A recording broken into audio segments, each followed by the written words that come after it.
Bien, buenos días. Buenos días, doctora.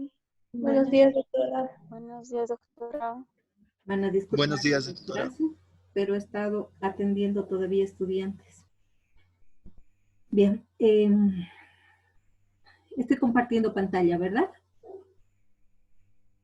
Sí. Ok, hoy día nos toca ver al estronquiloide.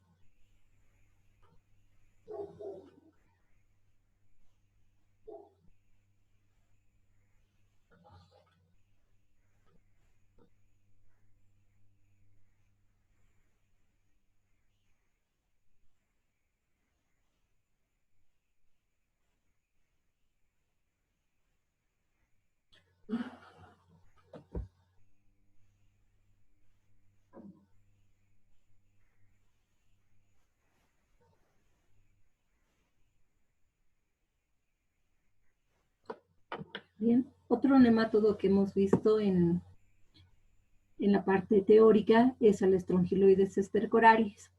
Y lo que les había explicado del Strongyloides es que este parásito tiene la capacidad de hacer tanto ciclo de vida parásita, que sería dentro del huésped, como un ciclo de vida libre, ¿no?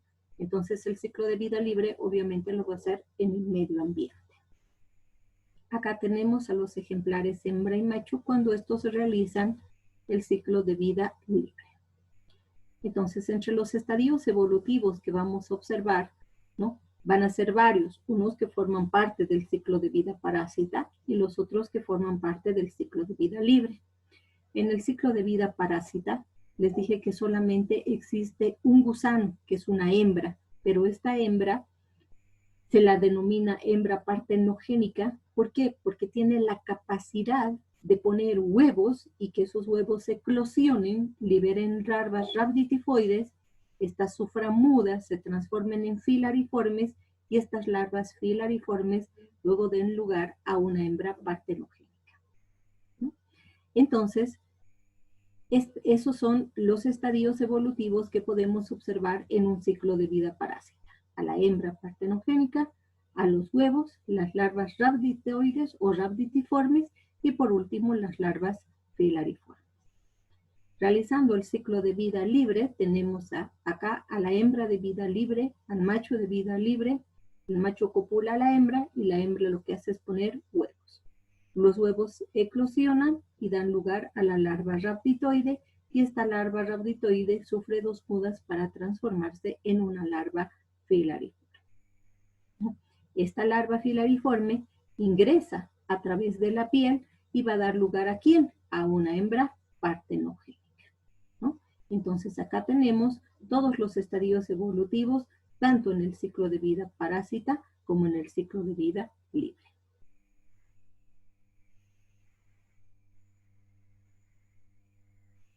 Ahora, ¿qué sucede para que se pueda para que exista, ¿se acuerdan que en relación a esto yo les dije que habían 3 ciclos? Teníamos el ciclo directo, el ciclo indirecto y la autoinfección, ¿verdad? Entonces teníamos el ciclo directo cuando sucedía acá, la hembra ponía huevos, los huevos eclosionaban, liberaban las larvas rabditoides, estas larvas rabditoides salían en las heces, caían al medio ambiente, sufrían las 2 mudas, se transformaban en filariformes y estas ingresaban a través de la piel en un huésped, a un huésped susceptible y lo transformaban en un hospedero definitivo. Ese sería el ciclo directo. El ciclo indirecto es cuando se combinaba este ciclo de vida parásita con el ciclo de vida libre, ¿verdad? Y la autoinfección cuando la transformación de las larvas rabditoides se realizaba en el mismo intestino, sufrían las 2 mudas, daban lugar a filariformes y estas a hembras partenogénicas. Y les dije que esto estaba relacionado principalmente a pacientes inmunodeprimidos. Pero ¿qué también interviene? Aquí también algo que va a intervenir es el tipo de larvas que sean. Pueden existir larvas que sean de tipo haploides, larvas diploides y larvas triploides, ¿no? Entonces, estas larvas rabditoides pueden tener esa característica de ser larvas haploides, diploides o triploides. Entonces, dependiendo de esto, de qué tipo de larvas sean, entonces va a dar lugar, las larvas haploides dan lugar a machos de vida libre, las larvas diploides dan lugar a hembras de vida libre y las larvas triploides dan lugar directamente a hembras partenogénicas. Entonces, dependiendo de la característica de esta larva, se va a dar el caso de que sea un ciclo directo, si estas larvas rabditoides son de tipo triploides, entonces esas triploides sabemos que dan lugar directamente a hembras partenogénicas. Entonces, si sería el caso de que estas larvas triploides sean sean del tipo triploides, entonces se va a dar lugar directamente a un ciclo directo. Pero si las larvas rabditoides que salen en la materia fecal son del tipo diploides y haploides, entonces ¿qué va a pasar? Las larvas haploides van a dar lugar a machos de vida libre y las larvas diploides van a dar lugar a hembras de vida libre. Entonces, vamos a tener un ciclo de vida libre donde el macho va a copular a la hembra va a poner los huevos y estos huevos van a eclosionar y van a dar lugar a larvas rabditoides. Estas larvas rabditoides tienen que ser del tipo triploides. ¿Por qué? Porque esta larva triploide se va a transformar en una filariforme y esta filariforme cuando ingrese por la piel va a dar lugar ¿a quién? A una hembra partenogénica, ¿no? Entonces, ahí vemos que estas larvas rabditoides pueden ser de 3 tipos, ¿no? Las haploides, que dan lugar a machos de vida libre, las diploides, que dan lugar a hembras de vida libre, y las triploides, que dan lugar a hembras partenogénicas, ¿no? Pero, si ustedes se dan cuenta, para que se cumpla el ciclo, necesariamente, ya sea en este o en este, tienen que haber larvas triploides. Esas larvas triploides van a dar lugar ¿a quién? A la hembra partenogénica. Si aquí esta larva rabditoide no sería triploide, sea haploide, entonces daría lugar a macho de vida libre. Si fuera diploide, a hembra de vida libre y no se completaría el ciclo, ¿verdad? Entonces, en todo ciclo tiene que haber una larva rabditoide que sea de tipo triploide. Entonces, esa triploide va a dar lugar ¿a quién? A una hembra partenogénica. No sé si han comprendido esta parte.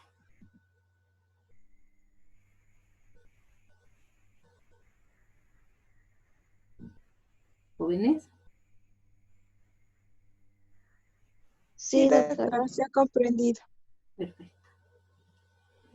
Entonces acá tenemos a la hembra de vida libre, acá está el macho, y tenemos a la hembra parásita, ¿no? O a la hembra partenogénica, que es de la que hacíamos referencia hace un momento. Entonces, aquí podemos ver que las hembras, tanto la hembra partenogénica como la hembra de vida libre, tienen los dos extremos rectos. Y el macho tiene el extremo posterior encorvado ventralmente y presenta la espícula copulatriz, ¿no? Entonces, aquí podemos observar la porción anterior, ¿no? del parásito. Luego tenemos el intestino, está el oviducto. Tiene dos ovarios, como ustedes pueden observar, ¿no? Tiene la vulva y podemos observar acá, ¿no? a los huevos. Entonces los huevos van a salir, salen los huevos que son puestos por estas hembras e inmediatamente eclosionan para dar lugar a las larvas rhabditoides. En el caso del macho, tenemos acá igual el intestino, acá va a tener los testículos, tiene el receptáculo seminal, el conducto eyaculador y la espícula copulatriz, ¿no? Esas son las características morfológicas que presentaría el macho. Entonces, hembra con oviductos, ovarios, vulva, y en la vulva podemos observar los huevos. En cambio, el macho lo que tiene son testículos, un receptáculo seminal, un conducto eyaculador y la espícula copulatriz. En el caso de la hembra partenogénica, tenemos igual, aquí presenta la porción anterior, donde está la boca, el intestino, tenemos la vulva, donde están los huevos que están en el útero, tiene un útero, pues está la vulva, tenemos un útero, y aquí se observan en el interior del útero los huevos, ¿no? Entonces, estos huevos que tienen la característica de completar el desarrollo, como les decía, que va a suceder en este tipo de hembras, que no necesitan un macho que las copule porque no existe machos haciendo vida parásita, solamente los machos y vamos a tener o vamos a observar haciendo ciclos de vida libre. Vemos las características. En cuanto a los tamaños, el parásito hembra mide alrededor de 1.1 milímetro de longitud, ¿no? Y el macho es un poquito más pequeño, más o menos unos 1.9 milímetros de longitud aproximadamente. Aquí tenemos la característica de la larva rhabditoide. Nosotros, los huevos que colocan las hembras son muy parecidos a los huevos de las uncinarias, pero estos huevos nosotros no los vamos a observar, porque ese huevo, ni bien es puesto por la hembra, lo que hace es eclosionar y liberar a la larva rhabditoide, que es esta, ¿no? Estas larvas rhabditoides, generalmente en la materia fecal, las podemos encontrar así rectitas, como están observando acá. Pueden estar formando una letra C o una letra S, ¿no? Esas características tienen. El esófago es rhabditoide, tiene una pequeña cavidad bucal acá, ¿ya? Lo que sí nos tiene que siempre tenemos que observar, acá está también el bulbo esofágico, ¿no? Que se observa a esta altura. Y lo que es importante observar en este tipo de larvas es el primodio genital, esto de acá. Miren, aquí está, es como una bolsita que se observa, ¿no?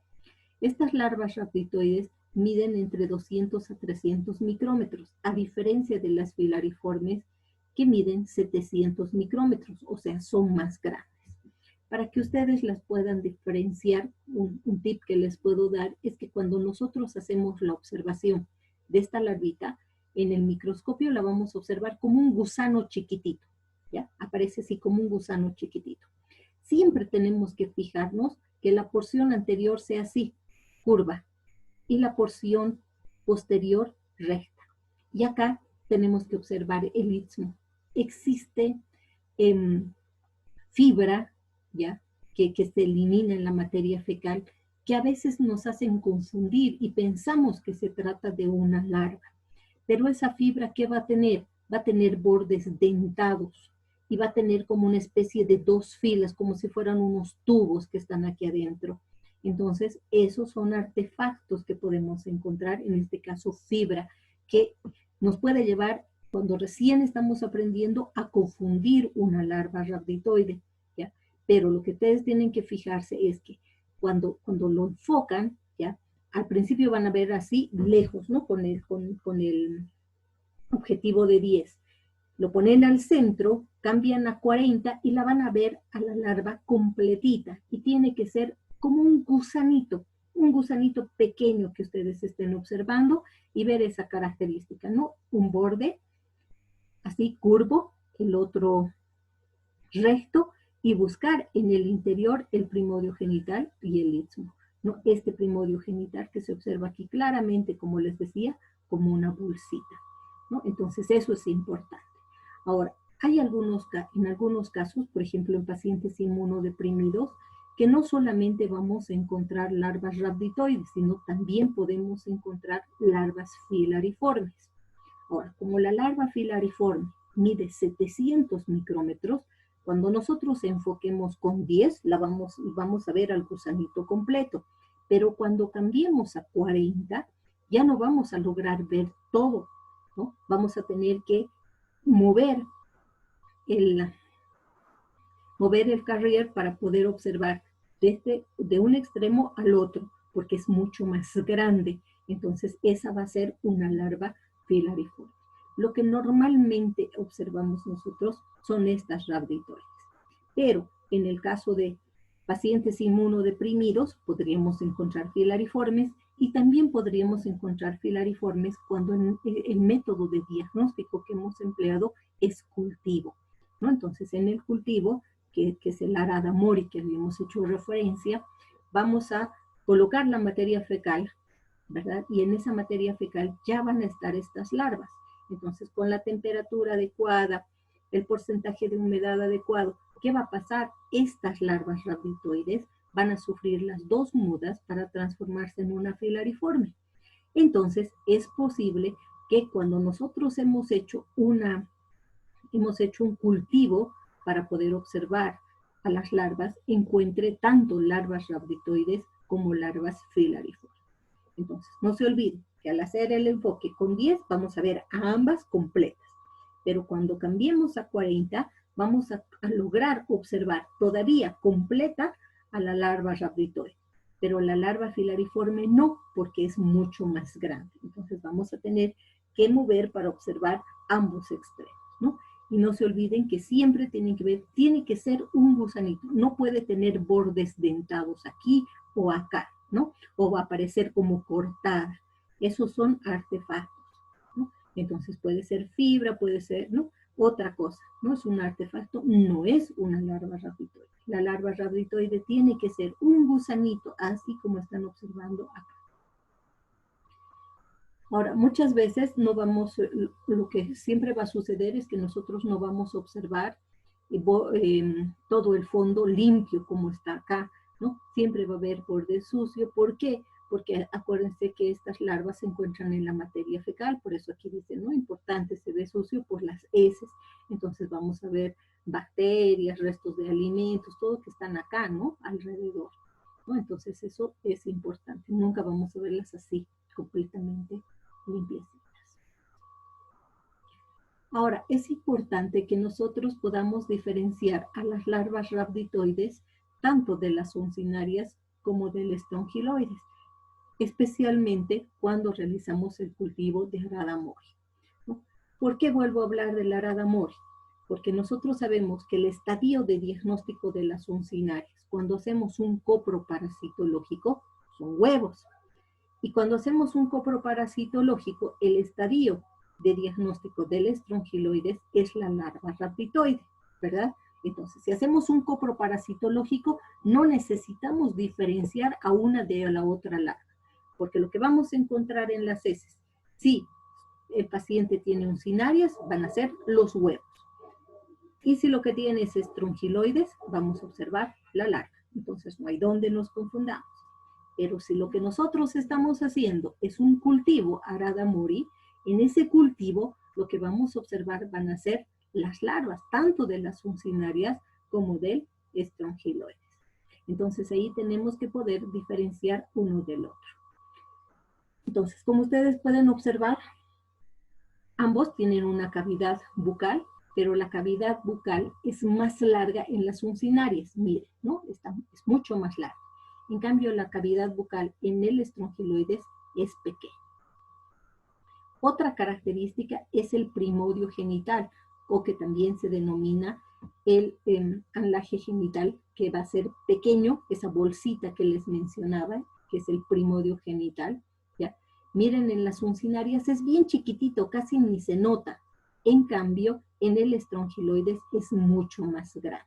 Entonces, lo que principal, y además el tamaño también es muy similar, entonces por tamaño no vamos a poder diferenciar. Lo que nos va a ayudar a diferenciar principalmente es el primodio genital. Un primodio genital bastante grande nos habla de estrongiloides, y un primodio genital muy pequeño, entonces en ese caso se trata de uncinaria, ¿no? Ahora, si tendríamos la oportunidad de observar con un microscopio de alta resolución, también podríamos ver esta cavidad bucal, que va a ser mucho más larga en las uncinarias y más pequeña en el estrongiloides. Pero generalmente cuando nosotros observamos en los microscopios que tenemos en el laboratorio, y que son los mismos que utilizan también en los laboratorios privados y públicos, pues no se logra observar esta característica de la cavidad bucal, pero sí el primodio genital.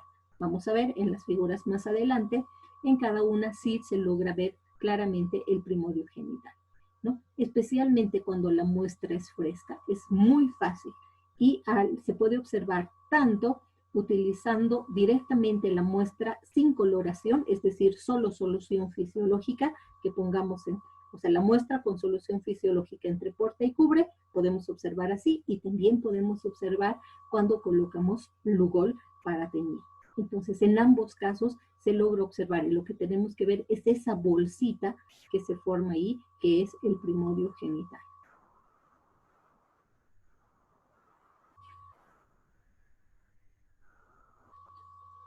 Aquí tenemos, ¿no?, a la hembra de vida libre.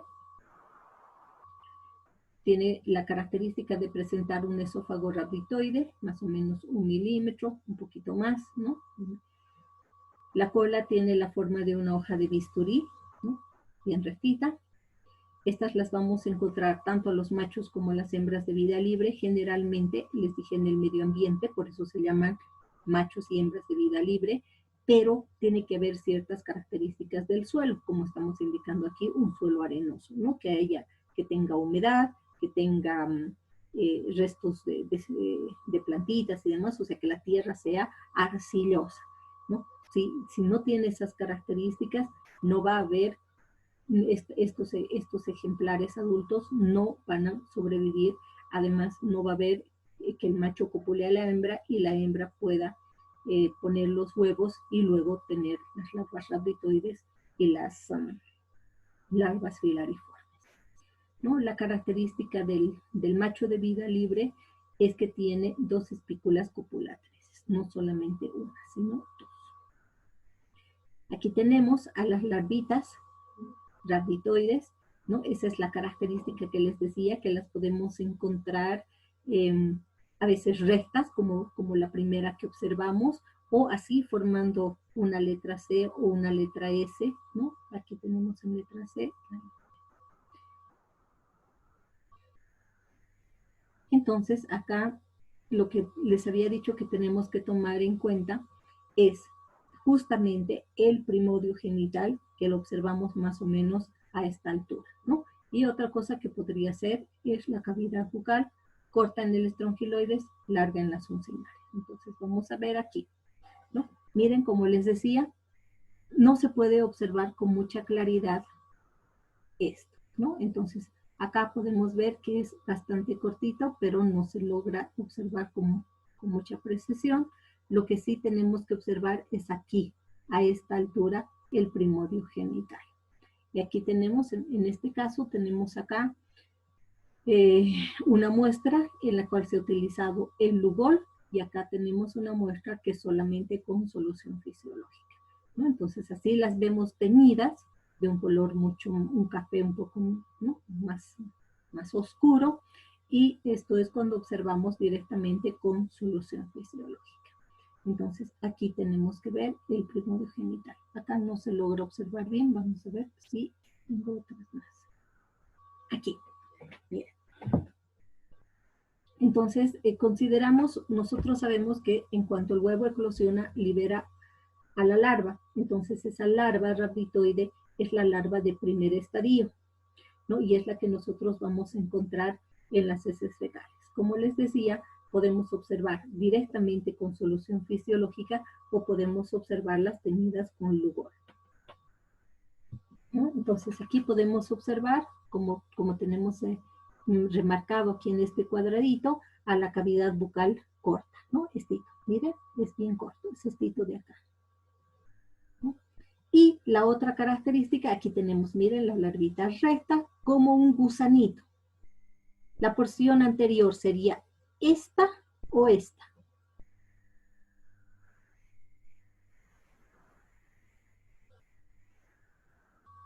¿Cuál será la porción anterior? ¿La superior o la inferior? La inferior. La inferior, exactamente, la inferior, ¿no? Entonces, si vemos esta misma que estamos viendo acá en el primer recuadro que dice A, ¿ya? Aquí, aumentando la imagen, estamos viendo en el recuadro B, si ustedes se dan cuenta, es lo mismo. Miren estas estructuras que presentan acá, que es almidón, ¿ya? Cuando vemos así de esta coloración así, esto es almidón, que con el Lugol adquiere esa coloración. Entonces, si aquí vemos, aquí ya acercando para poder observar, lo que podemos ver es esa cavidad bucal corta, ¿no? Entonces, aquí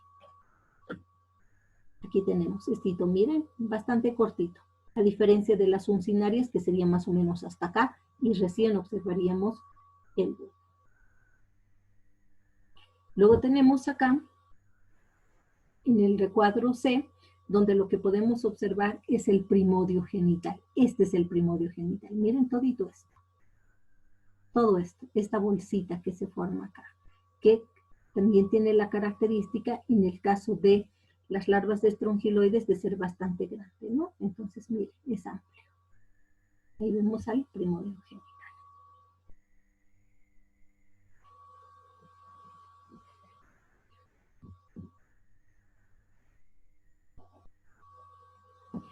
Aquí tenemos otras características. Tenemos una larva de tercer estadio de Strongyloides stercoralis. Entonces, si hablamos de tercer estadio, ¿a quién nos estaríamos refiriendo?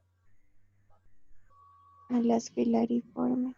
Exactamente, a las larvas filariformes. Estas larvas filariformes las podemos encontrar en la materia fecal cuando nosotros hacemos un cultivo de Arada mori. También se puede encontrar en algunos casos en el esputo, ¿no? Y tiene la característica de observar, de presentar ciertos detalles. Aquí está el recuadro. Miren, no nos olvidemos siempre el extremo, uno de los extremos que vamos a observar va a ser, uno de los extremos que observamos es redondeado y el otro extremo es recto, ¿no? Entonces siempre tenemos que ver esas características. Aquí tenemos otra característica, una relación 1:1 entre la longitud del esófago y del intestino, ¿no? Y en el caso C, lo que vemos es la escotadura que va a presentar en la porción posterior. Estas generalmente no las observamos. Las que sí vamos a observar y quiero que ustedes pongan mucha atención es en esto, ¿no? Estas son las que siempre aparecen y siempre encontramos en la materia fecal de los pacientes, porque generalmente Arada mori no nos piden los médicos. Tenemos que saber que es otro examen, otro método de diagnóstico para estrongiloides, ¿no? Y para uncinarias, pero no es algo habitual que se hace en el laboratorio. Lo que ustedes van a hacer con mucha frecuencia es el coproparasitológico y estas dos características son muy importantes que las las larvas de estrongiloides, las larvas filariformes de estrongiloides, con lo primero que nos vamos a dar cuenta que se tratan de estas, va a ser por el tamaño, como les decía, mucho más grande que cuando estamos observando con el objetivo de 40X, no logramos verlas completas. Entonces, vamos viendo así por partes y tenemos que ir moviendo la platina para poder para desplazar y poder observar toda la estructura de esa larvita. Esas figuras que les he mostrado, que he compartido, están en un trabajo de investigación. Estos son los autores. Es importante siempre resaltar de dónde se ha obtenido la información, ¿verdad?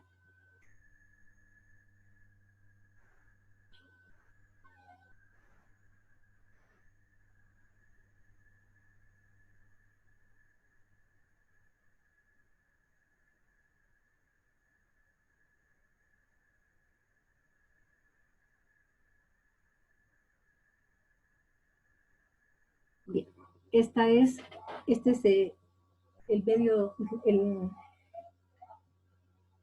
el cultivo de Arada Mori, que se puede realizar, que les había explicado en la anterior clase. ¿Ya? Entonces es así como vamos a nosotros cultivar, pero lo que necesitamos es un papel filtro, que les decía, ya un pedazo de papel filtro, que lo cortamos así, ¿no? Que tengan estos como dientes, estas sobresaliencias. Y lo que ustedes van a encontrar en alguna literatura que indica que una vez que tenemos el papel filtro, nosotros lo humedezcamos un poquito y coloquemos la materia fecal aquí encima, ¿no? En todo esto coloquemos la materia fecal, pero teniendo el cuidado de no hacer llegar ni a estos bordes de acá, ni al borde superior, solamente colocar en la parte central. Y luego esto introducir acá, como vemos aquí. Pero eso implica que nosotros podamos de alguna manera tener contacto con la materia fecal. Y por eso yo les decía que lo ideal es hacer como está acá. Que nosotros primero cortamos, o sea, tenemos que tener todo el material que vamos a utilizar, cortamos el papel filtro, realizamos estos cortes para que sean las puntas dentadas, que es lo que va a ir en la parte inferior, ¿ya? Y una vez que tenemos esto, no necesitamos tan grande, es más o menos una cosita así nada más. Esto introducimos aquí, ¿ya? Limpio, sin tener materia fecal, así lo introducimos. Luego le vamos colocando unas gotitas de agua, ¿no? Para que se humedezca esto. Luego, con la ayuda de un aplicador, recién procedo a la siembra, teniendo cuidado de no colocar en la parte superior ni inferior, como les decía. Entonces, solamente esta parte central yo coloco materia fecal aquí. Pero una vez que este papel se encuentra dentro del tubo. ¿Ya? Una vez que ya he colocado la materia fecal con la ayuda de un palito de helado, porque estos son mucho más delgaditos, a veces yo no utilizo, dependiendo del caso, a veces utilizo estos, pero partidos por la mitad, o otras veces lo que utilizo es un hisopo, y directamente con el hisopo esparzo acá la materia fecal, porque es mucho más delgado y es más fácil, ¿no? Entonces puede ser cualquiera de los dos, lo que sea más útil para ustedes, ¿no? Obviamente es mucho más económico el palito, ¿no? Porque, bueno, los hisopos como vienen en paquetes individuales, estériles y demás, de pronto es mucho más costoso para el laboratorio utilizar estos, siento que es solamente para la siembra. Entonces, otra opción es utilizar estos, pero fraccionados, partidos por la mitad, ¿no? Pero teniendo cuidado que no queden, que las astillitas que queden al fraccionar no vayan a mezclarse con la muestra. Entonces las retiramos y luego introducimos la materia fecal, o sea, sembramos en toda esta parte. Una vez que hemos sembrado, ¿ya? Para tener cuidado de no sembrar en la parte superior, lo que podemos hacer es tener una parte, esa parte superior de acá, un poquito hacia afuera, como está aquí, de tal manera que nosotros sembramos a partir de aquí hasta aquí. Y una vez que hemos hecho eso, luego esto empujamos lo que queda, ¿no? Para que pueda ingresar hasta el fondo. Y por el lado que no tiene el papel filtro, colocamos agua tibia, ¿no? Hasta por aquícito más o menos. Entonces, miren, aquí está el agua, como se observa aquí. Entonces, así, un poquito de agua tibia por la pared que no tiene el papel filtro. Entonces, ¿para qué colocamos agua? Para que tenga el porcentaje de humedad.